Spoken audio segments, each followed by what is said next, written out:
Welcome to Silver Grain Connection, the entire world of analog photography in a podcast.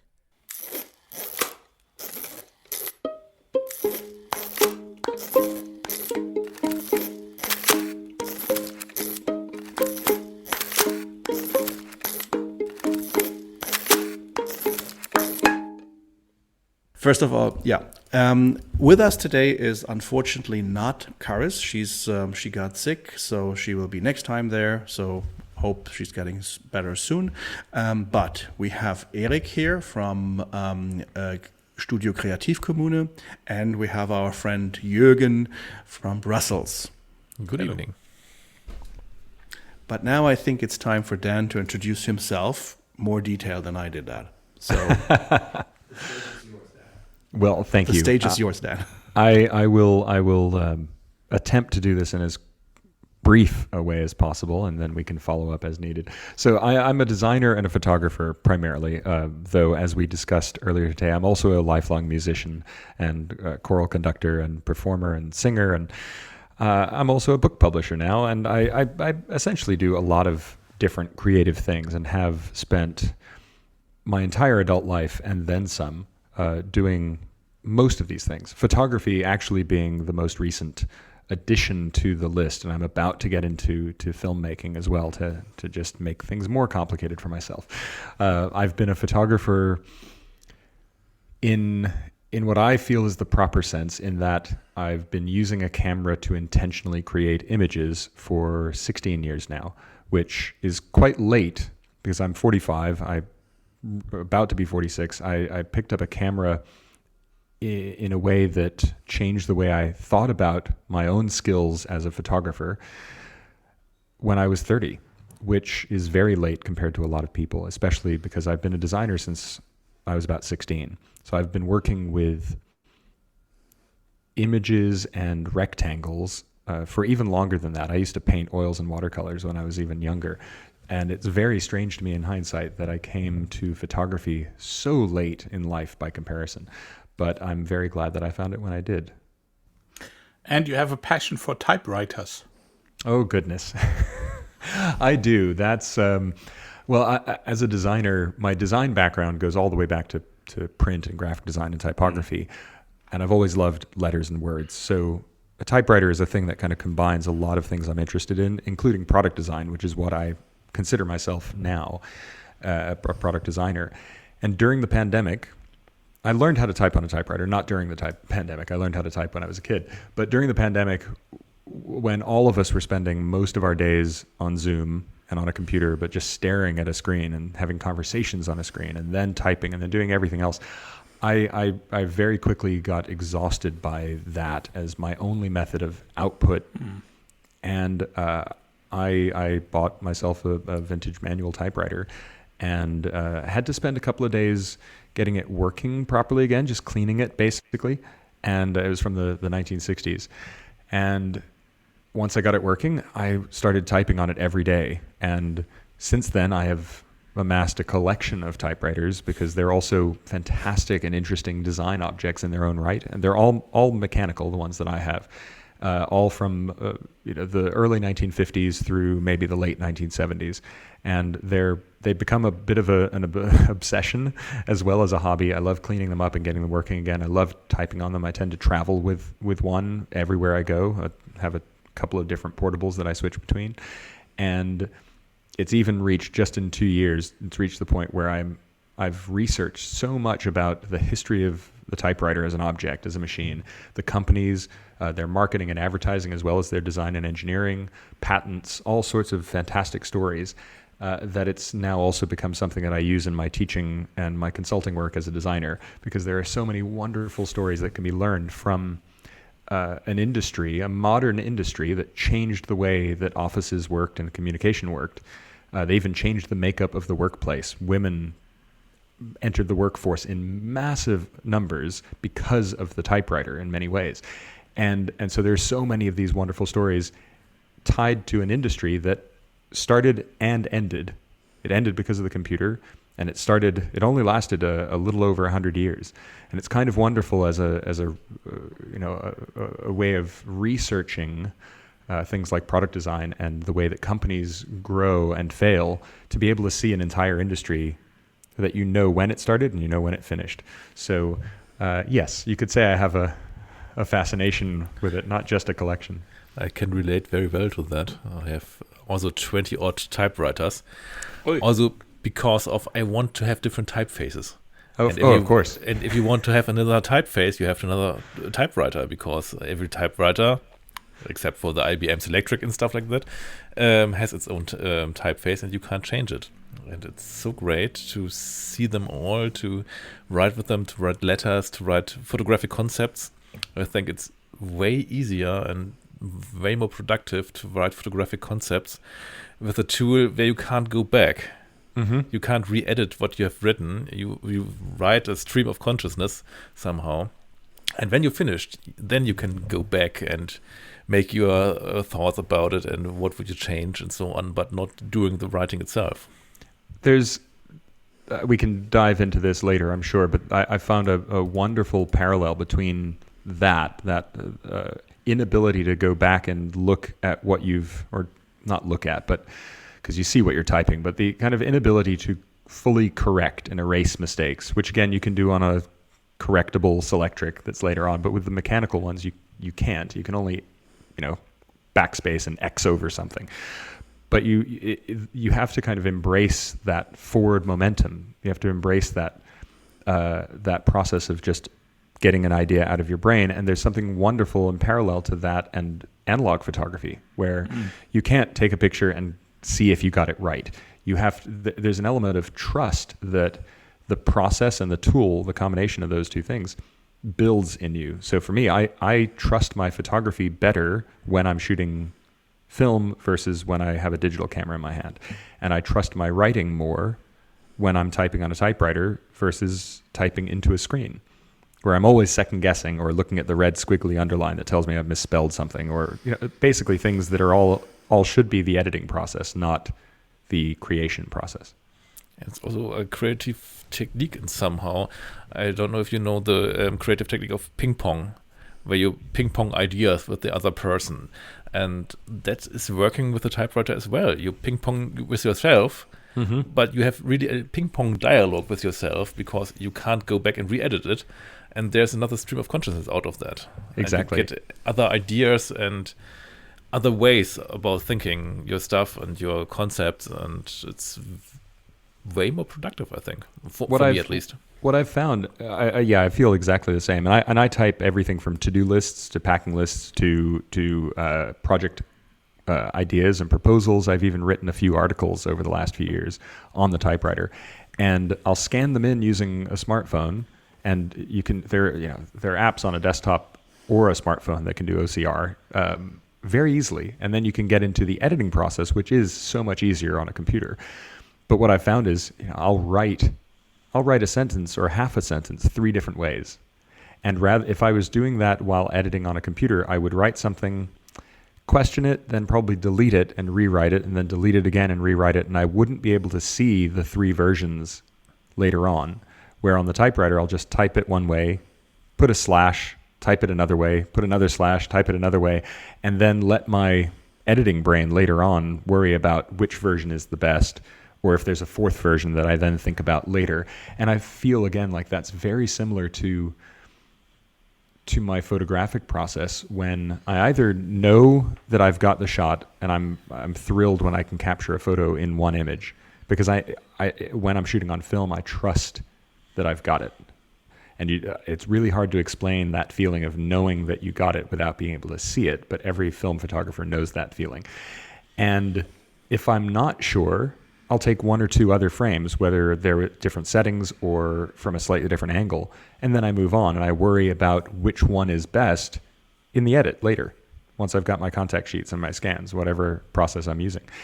And I think those different headspaces are really important for most forms of creation. We have that ideation phase, which in design is often sketching, whether you're sketching with pen or pencil on paper or on a blackboard or on a whiteboard. You're getting ideas out in a very rough, fuzzy way. And then later you switch into the refinement mode, and you iterate and you refine and you refine and you refine. you can't just create the end result the first time. Even when I'm painting, when I used to work with oils and watercolors, I would start with a pencil sketch of what I thought I would want to do, and it's, a bit harder in watercolor because everything shows through. But in oils, my canvases would be pencil first, and I would invariably change some things when I started to put the oil on the canvas. That pencil was the first version of the idea, and then there were other ideas, and we have every classical painter in history overpainted and overpainted and overpainted, and there's so much evidence of that. This iterative process. You start with one idea, and you have to work through versions of that idea until you get to the final one. And in photography, it's the same.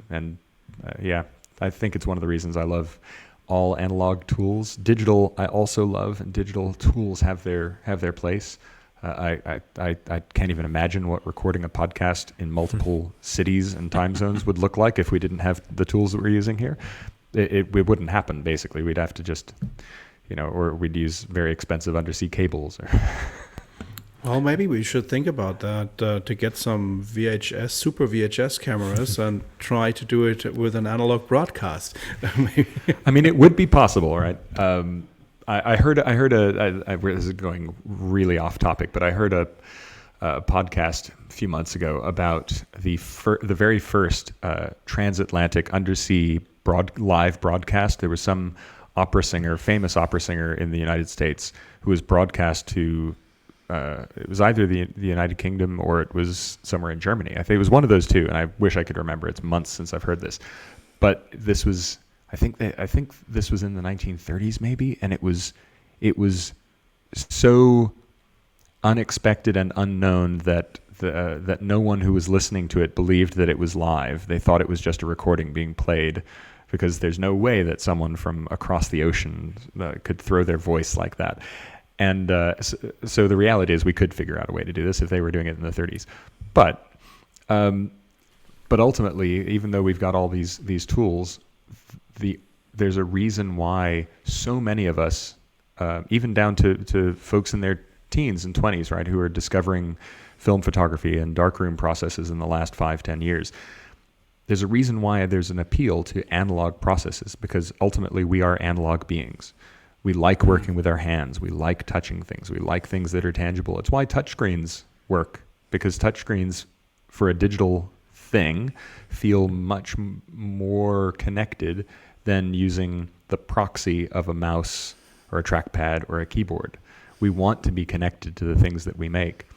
And I feel that very deeply as a musician as well. I'm a singer. I use the instrument that I was born with. And I sing a cappella in a format that requires 3 other voice parts to all be working in person in the exact same space at the exact same time, producing a very, very precise output. And you literally feel it. You feel the vibrations, and it's so much better than I don't even know. I've done loads of music production that isn't live vocal music, and it's all great, but nothing comes close to that immediate, tangible, physical connection. But you did work with digital photography as well, didn't you? Yeah, I still do. I have one digital camera that goes everywhere with me, and it's the Leica Q, the original Q. And part of that is because I barely shoot digital, and I don't want to have a kit with me. So having a camera that has a fixed lens and doesn't take up much space, but still creates amazing work if I need it in a pinch, if I'm in a situation where I need a digital for some reason, which rarely happens, but it has happened, and I don't have the time to rent complicated gear, I know I can get a lot done with that simple camera. The reality is it doesn't get switched on that often because most of what I produce for personal work or commercial work is shot on film on a load of different cameras. But I've shot my early days doing commercial work, which started about 10 years ago when I moved full-time to the UK from Miami, where I was based before. I decided I would switch not switch from design to photography, but I'd been a hobbyist photographer for 5 or 6 years at that point. And for a year or two, I'd started getting opportunities to do work as a photographer, but I had so much work as a designer, I really didn't have time. So I was turning down work. And when I moved countries, I thought, well, London is a massive city for all sorts of creative work. I have a lot of contacts there in the creative spaces. Let's see if I can get work if I open myself up to it. If I open my calendar up a little bit, and if I tell some of my contacts at agencies and other creative companies that I'm now in London and open to work as a photographer as well as a designer. And I started getting projects, and even though I was shooting film and digital at that time, I shot everything that was a commercial project on digital because I thought that's what I had to do. I thought that was the requirement. All the deliverables were digital. I knew I could get scans. I was already getting scans from my film, but when I looked around at other people I knew who were photographers, who were commercial photographers, at that time, I didn't know any commercial photographers who shot film. I knew there were, but I didn't know any. So my immediate sources of inspiration that I could model my own behavior on were people who were shooting digital. And they were all shooting Canons at that time. So I had a Canon. I had a 5D Mark II, which by that point was 4 years old. But it was a good tool. And I was able to make work that I was happy with, the clients were happy with. And so I shot digital from 2013 to 2016 as my primary commercial tool. I shot with the Sony Alphas for a few years as well. I really loved getting to use my analog lenses on them. I think I owned one native autofocus lens for the Sonys. Everything else that I used was using an adapter and a manual focus analog lens. And for that period of time, it was fun. I was challenging myself. I was new to shooting and getting paid for it, and I wasn't working full time. But it was enough that every project had a unique brief. A lot of my work right away was travel related, travel and tourism, and or briefs that required me to travel somewhere. So it really didn't bother me what tool I was using. Everything about the process was fun. Every project was a learning experience. But what I didn't like about the process was all the post-production. What got me into photography, and we can talk about that if you're interested, but when I got into photography as a hobbyist photographer, it was a way to get away from the screen. I spent all my days staring into a screen as a designer, because a lot of the projects at the time that I worked on were digital projects. So I really just needed to have my head in a screen for 8 to 10 hours a day. And having the camera in my hand was an excuse to go outside. And what I found I was disliking about the process when I was having to edit shoots. So editing my personal work, there was no deadline. I was never overshooting really whenever I would travel and shoot for myself. So shooting digital wasn't really stressful, but shooting digital for clients started to become stressful. And 3 years in, essentially, I was completely over it. And I'd been shooting. So if you think that mid-2013, I started taking on commercial projects, by mid-2015, I was starting to feel that tension that I would go and do a shoot. I would be really excited on the shoot, and then I would hate the idea of having to spend 1, 2, 3 days doing post-production in Lightroom and Photoshop. I just didn't want to. And I realized that if I shot film, I would have to do far less of that. I would shoot fewer frames. Even if I overshot, I would still shoot fewer frames. I would make most of my post-production decisions ahead of time, not just color and black and white, but even just tonal range of which color film or which black and white film I was going to use, whether I was going to push process. Didn't really matter. I knew that I would make a lot of the decisions ahead of time, and that the film itself would make the resulting images more consistent than a whole bunch of raw files. And so I started taking film cameras along on commercial projects because I still didn't trust the process, which in hindsight makes a lot of sense, because how was I to trust it? I still didn't know anyone in person who was shooting analog commercially. So for me, it felt like a bit of a risk. Everyone I knew who was an analog photographer at the time was a hobbyist. So I thought, I don't know about this, but logically it should work. Analog's been around for a long time. I can trust this. So I kind of designed a process that would allow me to trust film, which was I took film along. I was still shooting digital for what the client needed, but I would shoot one roll of film and then just see how it looked compared to the digital files. And very quickly, it only took one shoot for me to go, oh, if I'd shot more film, I'd have less work to do. So the next shoot, I shot 2 or 3 rolls of film. And by 2 or 3 shoots in to that process, I was a full hybrid shooter. I was basically shooting film as much as I could and shooting digital when the light was wrong for film or just as a backup. And so I'd say within 6 months, so by the beginning of 2016, I was shooting primarily film with digital as a backup for any of the hero shots that I knew the client needed and I would just be worried about.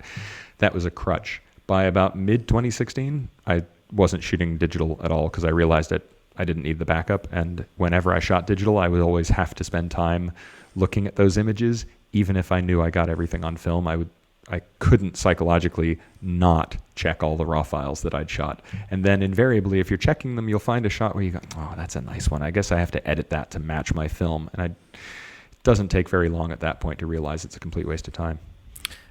By the way, for everyone who also relates to that, hating post-production as I do too, I hate it immensely. There's also an alternative with Fuji X cameras and GFX cameras now, thankfully. So Fuji, if you hear that, we want money for that. I do it for free because I really love it and I really love working with it. So there is now an alternative to analog photography as well for these people, just to mention it. I totally disagree. I'm sorry. I totally disagree because I tried that and it did not convince me. I just have to say that. But wouldn't presets in Lightroom help? You have your presets in your camera, the JPEG recipes with the Fuji cameras. It's almost like putting a film in your camera. You choose beforehand which film you want to use or which simulation you want to use. And you have a consistent look because of that, about all images. And you can work with the files at the end like you do your normal analog stuff. Dodge and burn, resize it, and that's it. You don't have to do any more than that, but you have raw files as well if you need them. You have somehow the best combination from analog and digital work for some people. Marwan is totally analog, I know. This is actually how I advise people these days to shoot digital, is to shoot JPEG and RAW, regardless of the camera system they're using, because you can put some sort of picture style on the JPEGs, and the JPEG output tends to be a little more consistent for me than the RAW files, because the RAWs are capturing all the data. You have to do more editing to them. The JPEGs, like the JPEGs from the Leica Q, are great. I will do some editing to them, but I've tweaked the settings in camera to be mostly what I want. So that I know I have less editing to do. And it's less work for me to edit that JPEG than it would be to edit, even with a preset, to edit the RAW file. I still have the RAW file because for me that's the negative. The analog for me, the parallel rather, is that the RAW file is the negative and the JPEG is the scan. And I think that's the way I work with my film scans anyway. I have the negative as the backup, and the scan I have scanned the way I want to, so that I know, or in a way that I know how to work with. So I have all my labs scan my film with a flat, like no contrast curve. So I essentially can get a lot more detail in the image than if you have any of the contrast curves applied from a Noritsu or a Frontier. It's not as interesting an image. It needs to then have contrast added, but I can have, it gives me a little bit more control, and I have a couple of different presets in Lightroom that I have for my film scans for different types of film, because I know what I'll do, what I want on Tri-X, or if I've pushed HP5, I know what I want to add, because I know how consistently it comes out from my labs. I definitely agree with Eric about what Fuji's doing. And I say that not having ever owned a Fuji camera, but I have definitely borrowed and rented some of them before. They are doing better on the film emulation side and what they allow you to do to the JPEGs than any other digital company. I wish Leica would do it. I wish Sony would do it. I wish Canon would do better, and Nikon. Nikon's still around, right? I'm kidding. And But I also agree with Marvon. It's not the same as film, but film costs are increasing. There are some people I have to acknowledge that as a teacher. Not everyone can afford to be shooting it, and if they can afford, one of the smaller Fujis, for instance, they'll get a better experience that might be closer to the feeling of analog by shooting the JPEG recipes than they might with some other cameras. And the film stocks are getting more and more scarce, especially in the color film stocks. That's why we shoot ECN2 film, or that's why I do. While we mentioned analog photography and digital environment, analog photography in a digital environment of a website offers a certain tension somehow. How would you present analog photography on the web? Do you just scan it like in any digital picture, or how would you present it to keep some of the analog vibe alive? What is the analog vibe, right? This is a conversation I've had a lot over the last few years, especially. And last year, I actually spoke about this a little bit at the photography show in Birmingham in the UK. One of the talks that I gave there was about printing in an analog workflow. And a lot of people talk about printing and about darkroom printing and just about the output and the print. But my presentation was actually about the use of scanned prints in commercial analog workflows. So a lot of the bigger names in analog photography, especially in fashion, they print their work. They might scan it instead of a contact sheet because they're working with people who are in lots of different locations, and a contact print would not make sense. But once the images that are going to be used for an editorial or for a cover are chosen, like a lot of the time that those images get printed in the darkroom, and then those prints get drum scanned, and then those drum scans get retouched, and then that retouched image is what's printed on the magazine. And for me, that's one of the really interesting knowledge gaps that a lot of people who are getting into film photography have, is that they don't realize how much of the print is part of the process, including the digital process, because they don't think of scanning a print. I also represent a few photographers as an agent, again, since the pandemic. Kind of budding, growing photographers who don't have representation yet, and I'm trying to bridge the gap for them. And the ones who are analog photographers, I encourage to print their work and then scan those prints, because there's a certain, with people who have only scanned their prints, the analog vibe, that look, is often very grainy. It's represented by grain, even in like really fine grain color films, because the scan highlights the grain structure, especially lower res scans. It starts to go away with a drum scan. You might not even notice the grain until you zoom in, but that's not what people are getting, right? They're getting, maybe they're getting high res scans, but you're still seeing the grain when you put it on the web, for instance.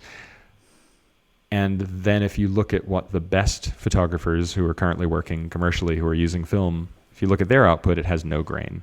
And it's because they're scanning prints. And so I actually think that for me, the feel of film, unless we're talking lomography and that, right, that's why I say, what is the film vibe mean? For some people, it does mean grainy and underexposed. For some people, it means a heavy vignette and cross processing. For others, it's the tonal range. It's the way that highlights kind of melt softly into shadows, or the fact that the highlights don't blow out, or the particular color palette of Portra 800, which for me, that's possibly my favorite film stock. And I think that understanding what that means and what that represents to each photographer has a lot to do with how we worry about that, or how we consider, rather, how that's represented on something like a screen. I also think that the analog look or vibe is most often misunderstood. I think in reality, when people look for this vibe or for this look, it's really the lens. and how the old analog lens rendering the bokeh, the out of focus areas, the light bubbles, and so on. And Character. Yes, character. I call it that as well. That's the analog vibe a lot of people are looking for. And I had to print in one of my exhibitions. It was shot on Aqua Copex Rapide, the document film, with a Mamiya RB67, and printed analog as well. And everybody thought it has to be digital because it was so sharp, it was so contrasty. It couldn't be film because film has to have grain, has to have light leaks, and so on. I really love lomography for securing lots of film types. 110 film wouldn't be alive without lomography probably, but how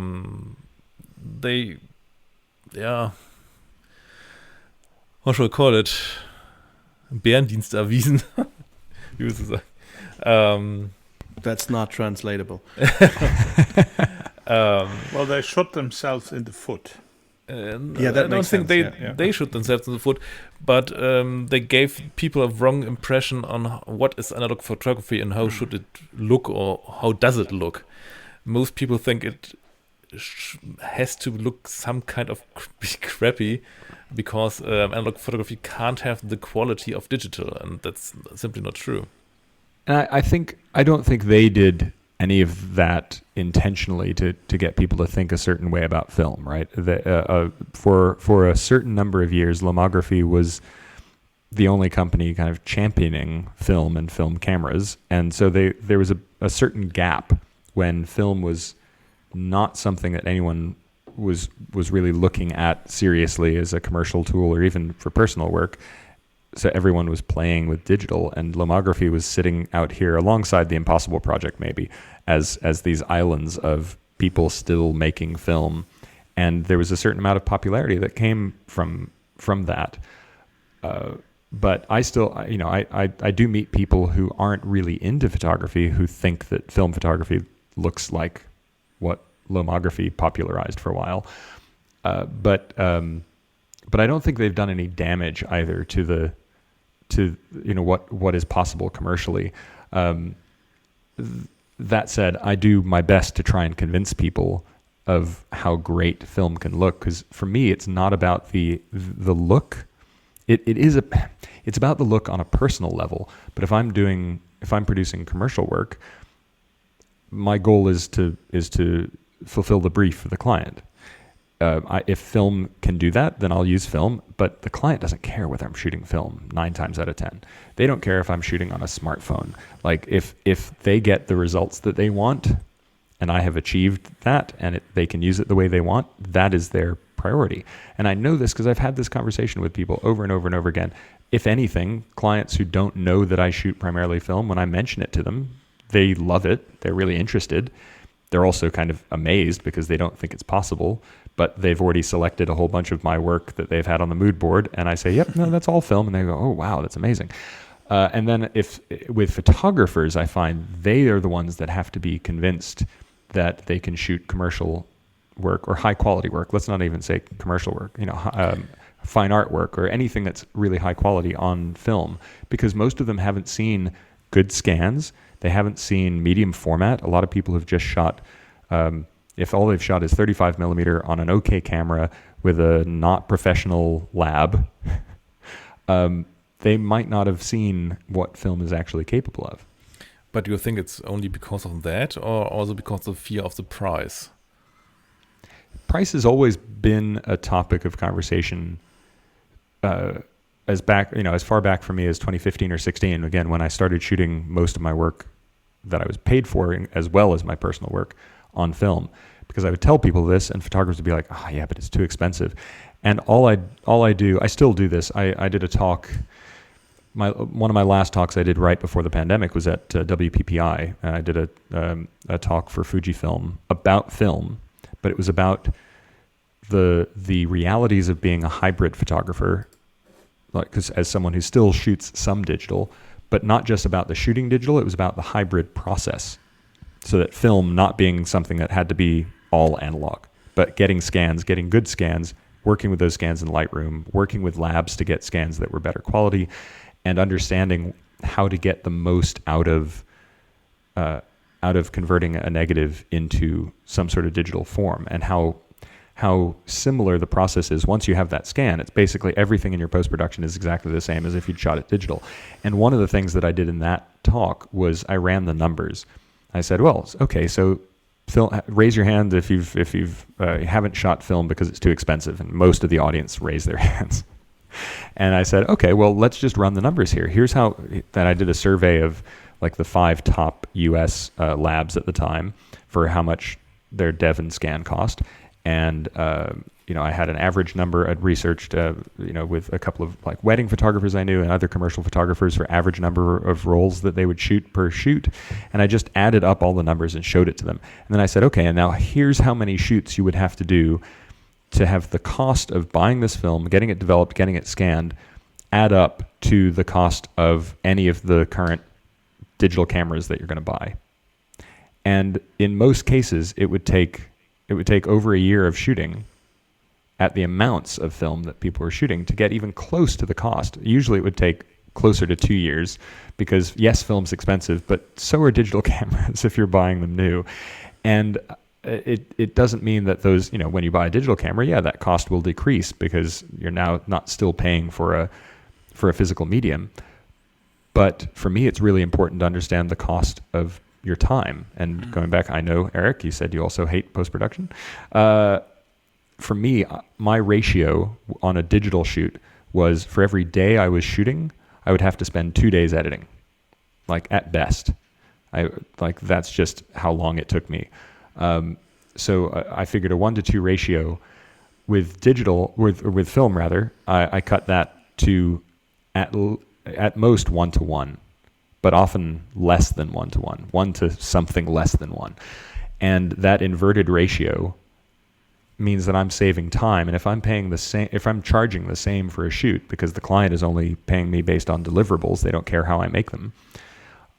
For me, that actually means my profit goes up when I shoot film because my time goes down and I can spend that time on other things. And I put that on the chart as well. I said, well, how much are you charging for your editing days? And most people don't charge a separate fee. They're charging a shoot fee.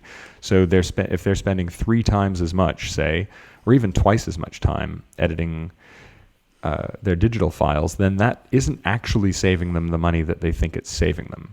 But it's a lot harder to see that because you're not paying a lab over and over and over again for your dev and scan.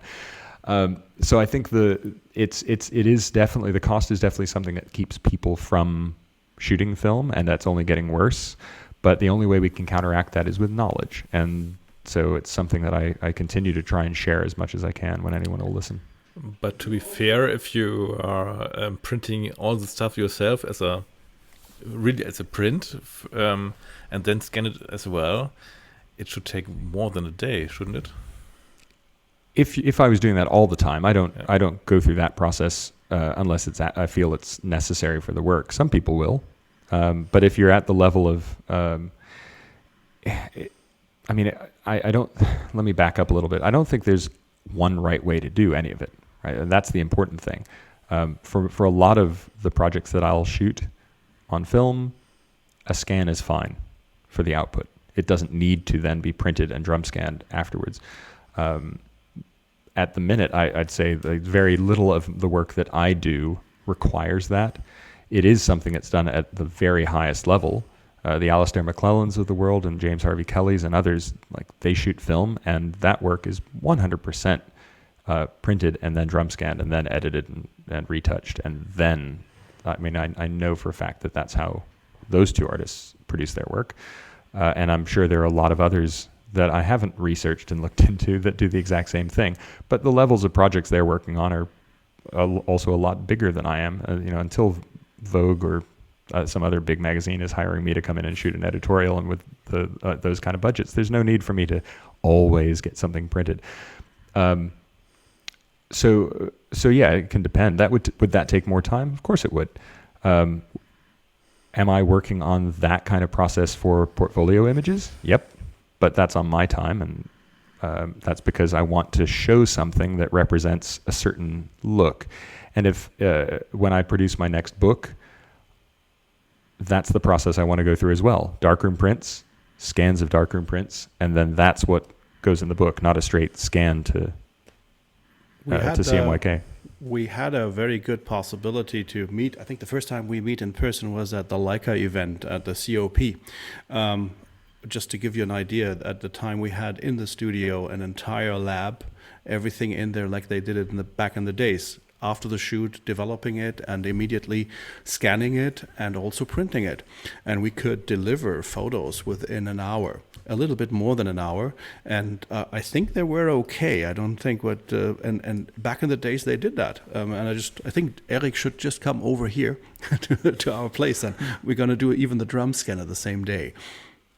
You should set up a new branch in Hamburg as well.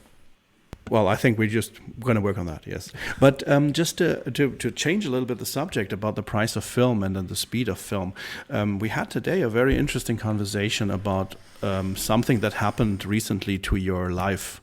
You had this bad experience or this terrible experience of a flood in your hometown where, in fact, the house of your mom was totally, affected by that, and you lost kind of a lot of your memories on film. And we just had today that talk about archival things. Can you maybe say something about that? Oh, goodness. Yeah. So, I mean, this is still very, very fresh and still ongoing. But I guess it's 6 weeks ago tomorrow, as far as the day we're recording this, that there was just this unprecedented storm that sat on top of Fort Lauderdale, which is my hometown. And they're calling it a 1,000-year storm. Like it just there's never been rainfall like it. Certainly in Florida, and I don't think in a lot of the U.S. in that particular way. So places that have never flooded since people have been living there, even in hurricanes. Right, we're in a hurricane territory, but where my childhood home is not in a flood zone. And it flooded well over a foot, sometimes 2 or 3 feet in certain areas, which is just a lot in less than a 24-hour period. And so my childhood home flooded, and my mom had to be rescued. It was a whole big thing because I was in Scotland at the time, because I'm based in the UK, as Marvin said, and my brother is still based in Florida. And I spent, prior to last week coming to Germany, I spent 3 weeks over in Florida kind of helping work through clearing out the house. I'm going back there in another week to continue to help for the next few months. There's a lot of work to do. And one of the things that we're finding is that a lot of the photos from the last 45 years of just family pictures and things that don't get stored always in albums. They get stored in the little envelopes that come from the drugstore when you get your film back. They were sitting in boxes on the floor and in closets or in other things. And so not only were the negatives damaged and had to be peeled apart, or sorry, not the negatives, the prints. The negatives themselves, in most cases, have just completely melted. The emulsion is just completely gone. And this was a shock for me because I know that negatives are a very resilient object. They can last longer than the photographers who have captured the images on them. But I'd never considered exactly how fragile they can be in certain situations. Because I know you can rewash negatives. I'd never thought about what happens when you leave negatives just in water for an extended period of time, for days or in some cases weeks. It's taking a long time to clear the house because it's just a lifetime, nearly 50 years worth of things in there for the family. And so there are a lot of family memories that are, if we're lucky, there's a very artistic looking print that's left after we've peeled apart stacks of prints that are stuck together, and there are almost no negatives. And even in some cases, there's one of my labs that I use mostly for personal work, but they're a fantastic lab, and I've taught a workshop with them as well recently, and they do amazing work. They're based also in Fort Lauderdale, and their lab had 1 foot of water throughout the entire lab.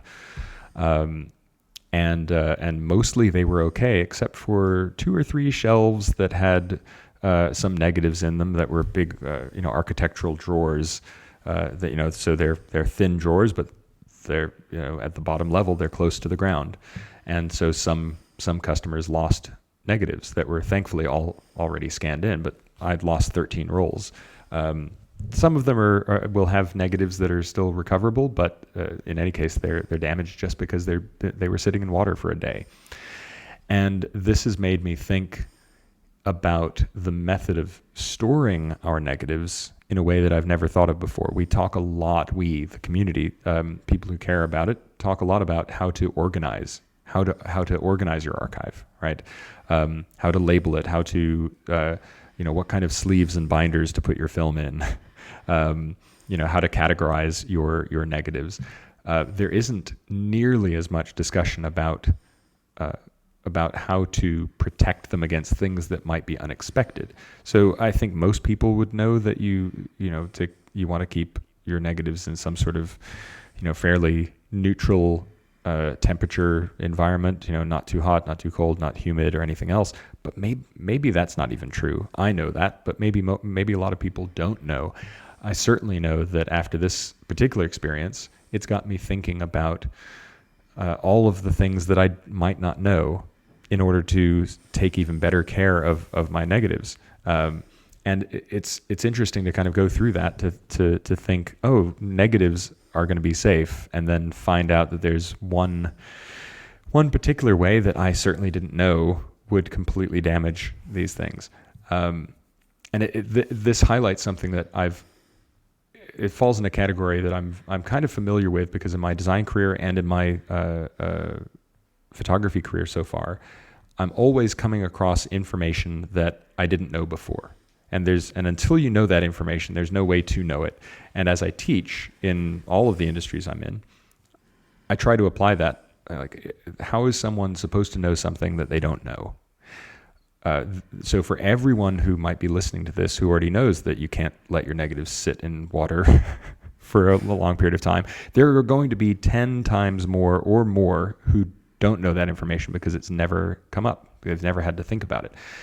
And it makes me think about not just photographers, right? I immediately started asking all of my photographer friends who shoot film how they have their negatives stored. Some people have them in the attic. Well, that's not ideal for temperature control, but it's also not ideal if you have a roof leak. Some people will still have their binders next to a shelf because they ran out of space on the shelf and something might be sitting on the floor.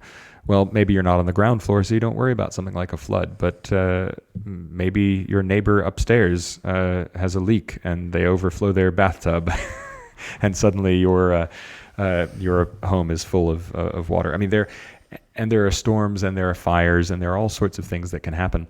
So it's there's a lot that I'm thinking about right now, because I'm thinking about how to protect and save everything that didn't get wet in my family home. But so I'm thinking about this on behalf of my brother and me and future generations, as well as my mom. But I'm also thinking about my own work, and I know that it's pretty safe, but I'm now researching fireproof and waterproof safes and more precise temperature control and environmental control, because the thing about the negatives is that even though they can last a long time, I would venture that most people who shoot film have not put a lot of effort into how they store it for long-term safety. Well, I think that's something maybe we should, we were talking about that, maybe that is an interesting article for the magazine, or just a research, or go a little bit deeper into that. That's where digital comes into play as well, because if you have scanned your images, you can have them in several places at the same time, even way out on the web, where it's the responsibility of the hoster to have backup copies and so on, and you can have backup copies at your friend's house and with yourself. Well, it's something that I feel very personally, because of those 13 rolls that were at the lab, and they had loads of other rolls of mine that were totally safe. They just happened to have 13 that were in the bottom drawers, and they'd all been scanned. They'd all been scanned at the highest resolution already, and so I have those images. It's not the worst case scenario. Also, it was almost all personal work, and even the client work were kind of alternate rolls. So. And nothing that I was planning on printing in the darkroom for those clients. But there were some rolls that were mine that I'd shot on my X-Pan in Scotland, and they had a couple of really nice images that I was considering doing enlargements of at some point in the darkroom. And so seeing those images actually made me think of, again, more research that I've done a little bit of, but not actually practically tried, and that's using a film recorder to actually create new negatives from those high-res scans that I already had. So, I mean, this is something I try to do anyway. Whenever it's easy to have a disaster or something go wrong and only look at the bad aspects of it, and instead, what I'm trying to take away from what's happened to my family, kind of memories, as well as those small number of rolls of my own, is how much can I learn from this? I've been meaning to try film recorders since just before the pandemic.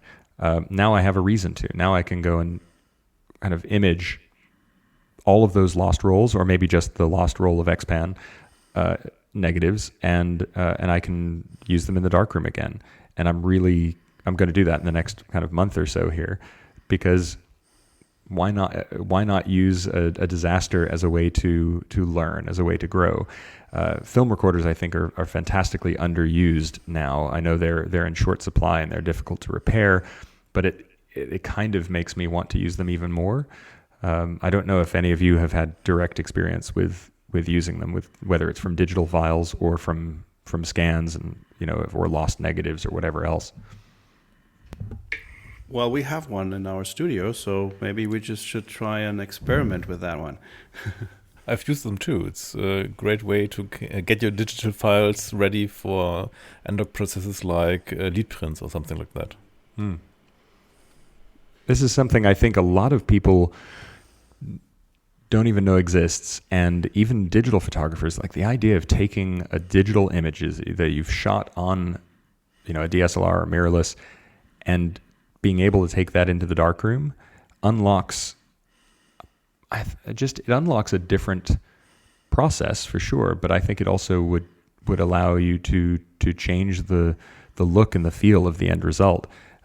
Maybe it's not practical. It certainly would be not be very cost effective, but I can imagine if I were still a full digital photographer and I found out about a film recorder, I would be very tempted to take my favorite images of every year, my portfolio level images, and have those printed on a film recorder, and then both have a physical archive that wasn't a print, but have that negative, and then also take those into the darkroom and be able to do darkroom prints of those portfolio level images. It somehow feels better, even though I already have all the digital backups, and I have that with my scans, right? I have multiple hard drives, multiple SSDs.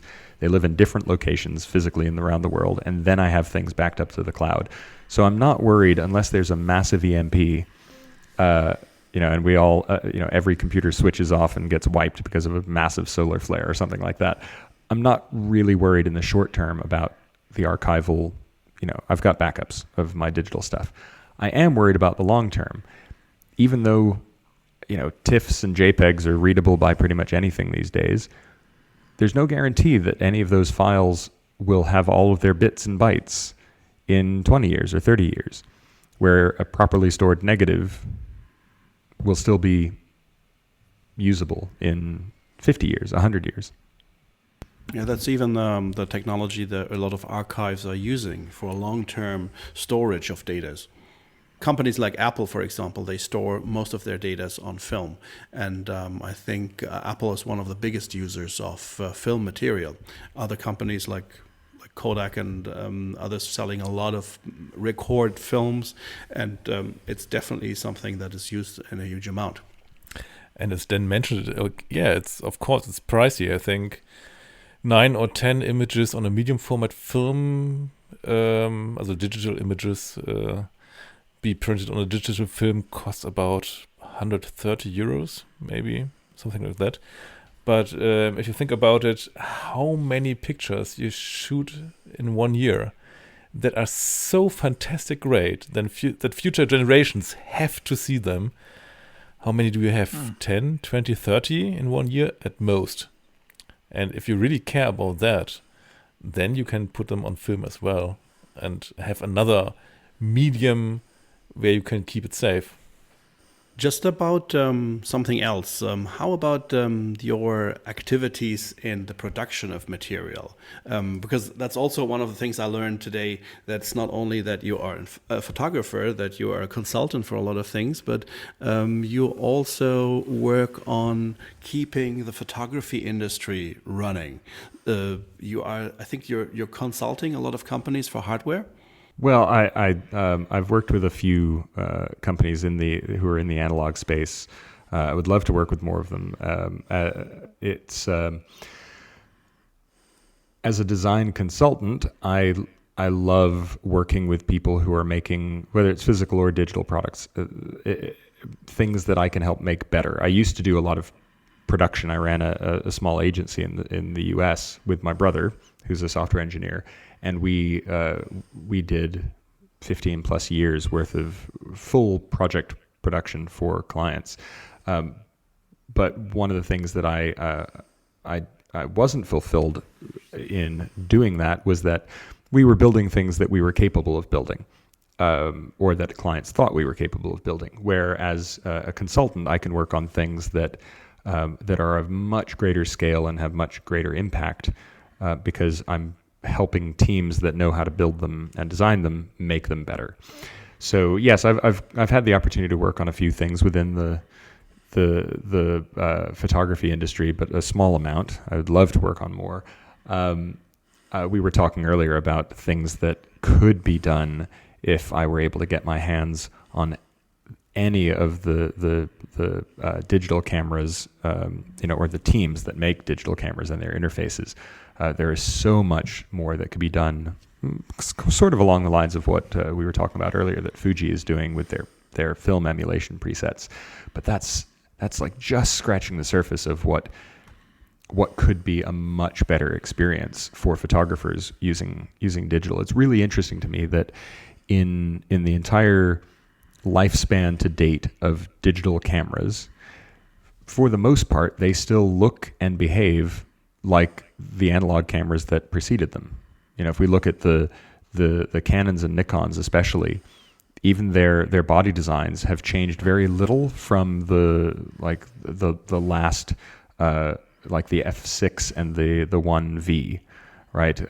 There's so much that has been inherited in form factor and in functionality, and we've just kind of stuck a few more buttons on and a screen on the back and ever more powerful processors and computers on the inside of it that are basically underused. And I know this is a podcast about analog, but I think on the bigger level of the discussion of photography, these are all tools, right? Camera scanning, for instance, of using digital cameras, mirrorless cameras to scan film has become a very, very popular method of scanning instead of using flatbeds or other scanners for home use, right? I love it. I think it's fantastic. I barely use my Sony A7R II anymore, right? I just stopped using it as a camera, but I still had it. I hadn't sold it. As a scanner, that is a beast. It does an amazing job. You put a killer macro lens on it, and suddenly you can get, I can get better scans than I can from a lot of labs. And I think that's a wonderful way where the gap is being bridged between digital and analog in unexpected ways. But I also think that it's unnecessarily limiting, shall I say, to view film and digital photography as things that are at odds with each other. They're not competing with each other at all, right? The resurgence of film has shown that film can stand on its own. Sometimes, for me, even though it's rare, sometimes digital is the better tool for something, whether that's a very quick, immediate turnaround or a couple of shoots that I've been asked to do for clients that were in lighting conditions that I would not have felt safe shooting film in.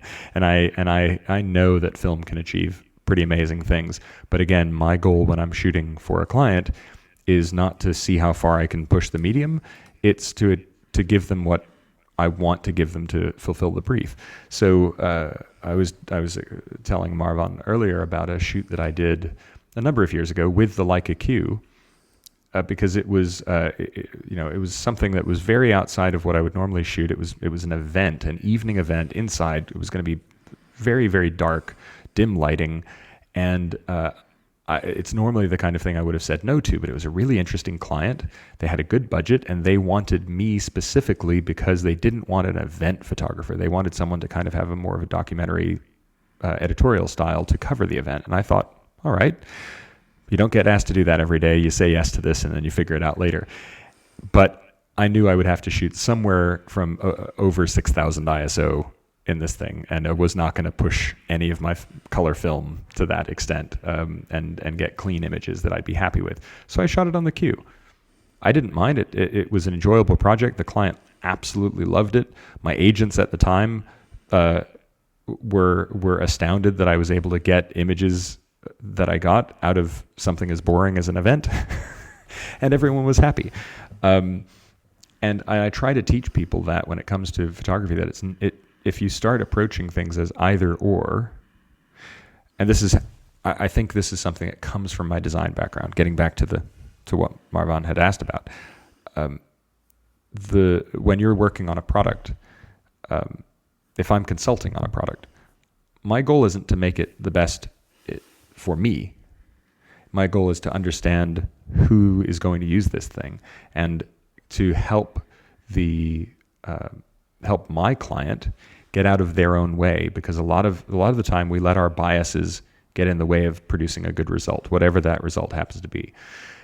And with product design, you see that a lot, where people think they're building the best thing they can, but they really haven't spent the time understanding who their customer is and what they need, and being able to be humble enough to say, I'd like it to do this, but if it does that in that way, then the people who are going to use it, who aren't me, aren't going to like it, or it's not going to be as good for them. That's a real challenge. And so that's one of the things that I really enjoy doing. And I think the new analog industry, meaning all the companies, all these small companies primarily that are starting up making new products, whether they're light meters or scanning equipment, or in some cases new cameras, right?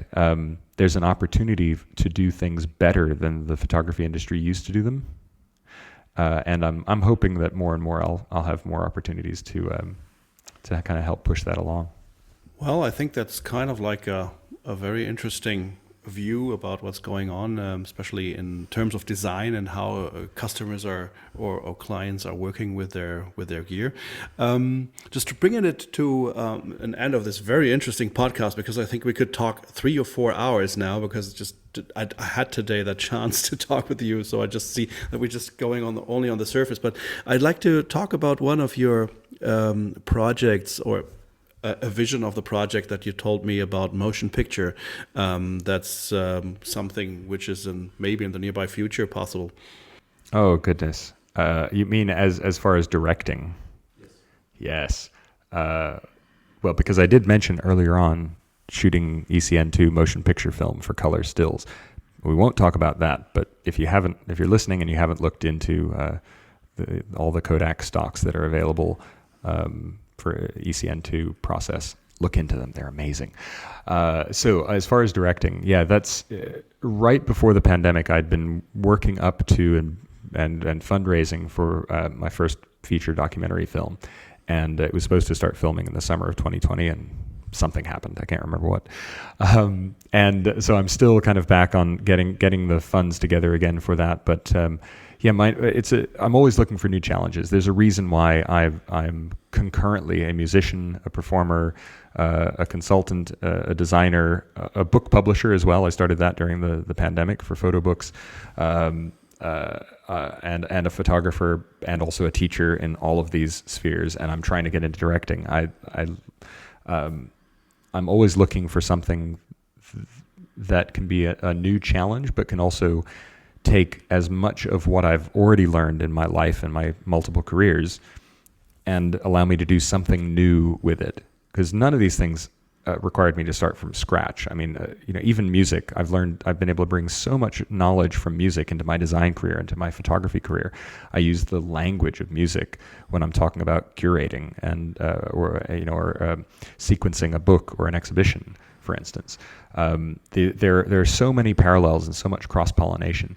And with directing, it feels like a natural extension of the creative direction and art direction work that I've done, and the musical direction and the storytelling, the aspects that come from all of that. But it's very distinctly different from being a cinematographer. Marwan asked me earlier if I wanted to be a cinematographer. I said, no, I have talented cinematographer friends who I want to work with, because one of the other things that appeals to me about filmmaking that I don't really get from photography, I get from design, because design is a team sport. I get from music because the type of music that I perform is a team sport. Photography is most of the time a very solitary endeavor, especially the way I do it. I don't work in a studio with a whole big team. Very occasionally I'll have an assistant. And then other than that, the teams that I work with are the labs that I use. And sometimes some retouchers if I don't want to do it myself. So with filmmaking for me is a chance to work with 3, 4, 5, 6, maybe 7 on a small, tight documentary team, people who are handpicked, who are great at what they do, and who all want to work together to achieve the same vision. So the documentary that I'm working on, and I have a couple of different smaller projects that are different than this, like documentary series that I want to work on. One of them's typewriter related, but I won't get into. There are too many things in my head right now. This documentary film that I'm working on is going to be set in the Arctic Circle, in 3 locations in the Arctic Circle, to interview and kind of speak with artists of all sorts, all different ages, including people who have lived in the Arctic Circle and grown up, spent their entire lives there, as well as expats, people who have moved there for various reasons. And I want to see how they survive the summer and the winter, these extremes of light and dark, midnight sun, where in the middle of the summer where the sun never sets, and then weeks and weeks or months of polar night in the middle of the winter where they never see the sun. As someone who grew up in the tropics and didn't really experience seasons properly until I was in my 30s, I've found that I'm fascinated by that. As the days get longer, everyone gets happier.